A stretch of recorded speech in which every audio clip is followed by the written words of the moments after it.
So where we left off before is the plumbing here, and we're going to continue right on where we were. So I'm going to solder these together. I'm going to throw those lines in and get the shower in, and I do have the rest of the parts I need to finish the drains. So I'm going to get all of that done right now. Well, hopefully all of it. I have a habit of getting distracted.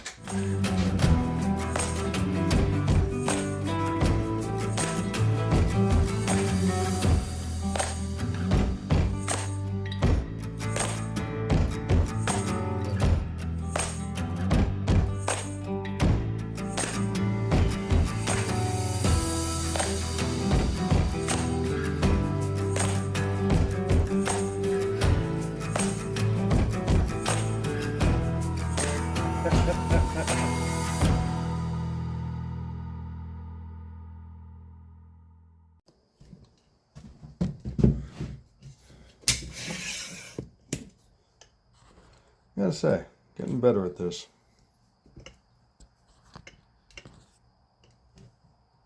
There we go.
I just went to get my jacket.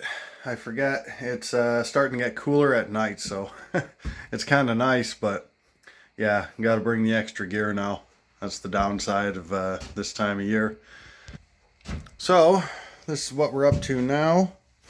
Now I gotta add a little block here. So about 4 inches up from here is going to be center of the tub spout coming out.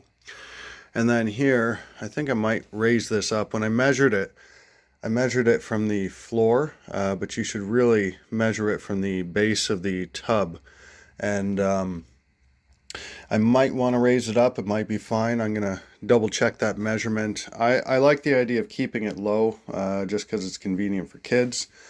And the shower head I like to keep a little higher. I'm a little on the tall side, so if I go the standard height, I want to say a lot of homes are done with a 72-inch high shower head. Well, I'm 72 inches tall, so when it comes in and down, the shower head is always kind of below me, so I wind up having to crouch under it. So I like it a little bit higher, and it doesn't typically make that much of a difference. So I'm going to build this unit on the table. I just cleared it off before starting the camera back up here. We're ready to go. I'm going to make it on here. It's just a little more convenient. And then I'm going to pop it in place and work on the bottom after tying it in. So all I'm going to do here, it's a bit of a guess, trying to get it exactly right, because, you know, we're finishing kind of in an open space. I could work at getting it right, but that's too much work. So what I'm going to do is I'm going to measure down to that base plate, and I'm going to add what I know is the bottom of the floor joist, and I'll wind up cutting off about 1/2 inch on one, and probably 1.5 inches, 2 inches on the other. It's no big deal. So let's get this piece made and get it slapped in.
Well, that was a little bit of work.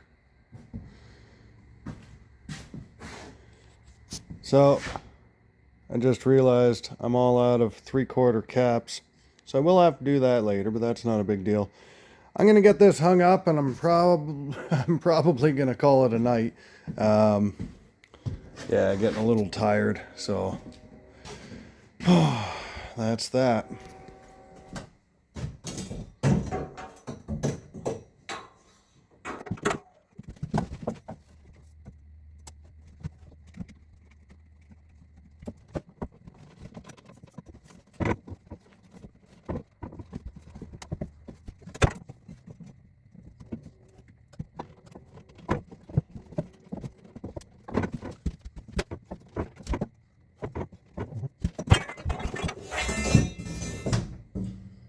I drilled the wrong size hole.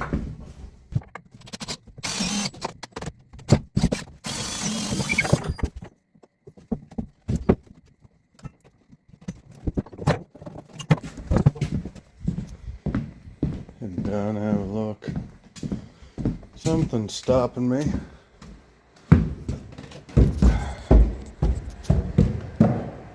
It's always at the very end of the day that you run into problems like this. So, let's see. Yeah, that would do it. This is right in my way. That's alright. Just bang that over quick. Well, that's it for me. I am done. I am making myself a coffee to go. And I'm going straight to bed when I get home. And yeah, I drink a lot of coffee. Coffee on my nightly drive doesn't really bother me that much. It's just a nice thing to relax with. I am Canadian after all. So, yeah. Yeah, the plumbing's getting along. Way less to do with the plumbing than the electrical, thank goodness. The electrical was, that was a bear of a job, I'm not gonna lie. It's always easier when you're in a new construction project. When you're in a renovation like this, renovations are way more work. They are typically the better option because the cost of just building new is pretty substantial. So you usually have to weigh it like that. But I like restoring rather than just demoing and rebuilding.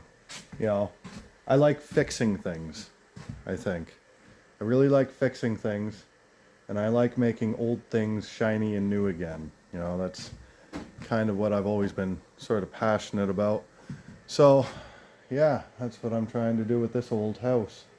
And I think it's coming along pretty good. I'm feeling pretty optimistic. So, as always, if you like the video, if you want to see more and you want to see us continue doing what we're doing, be sure to like, share, subscribe. You know the bit. And yeah, we'll see you in the next one. Till then, bye. Alright, so I got the load strapped down. I might do a little bit of work just tying the tarps down, but I don't have to do too much. I'm only driving about 6 miles, I think, to the scrapyard. That's pretty cool. So the lights work, all except the 4-ways. Not entirely sure what's going on there. I think that might have more to do with the truck connection than it does with the trailer, though. So I'll have to investigate that further later. But not having 4-ways, yeah, they're ideal, but it's not the end of the world. So it's a beautiful morning. The truck is now ready to go, and there it is in all its glory. And this is the first load. I got enough on there that I won't need the trailer to take the rest. I've just got this little bit here and this over here. So it's not a massive amount of weight and should go just fine in the back of the truck.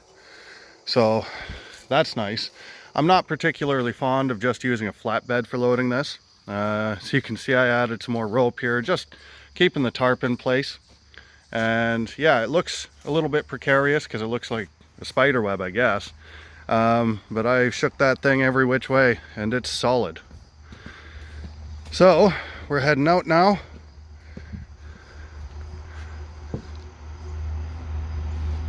And we're good to go. Can help you with that. Yeah, will do. Take care, man.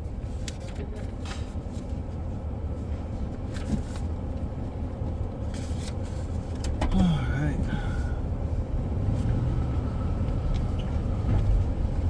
Alright, so that was the least valuable thing we were taking in.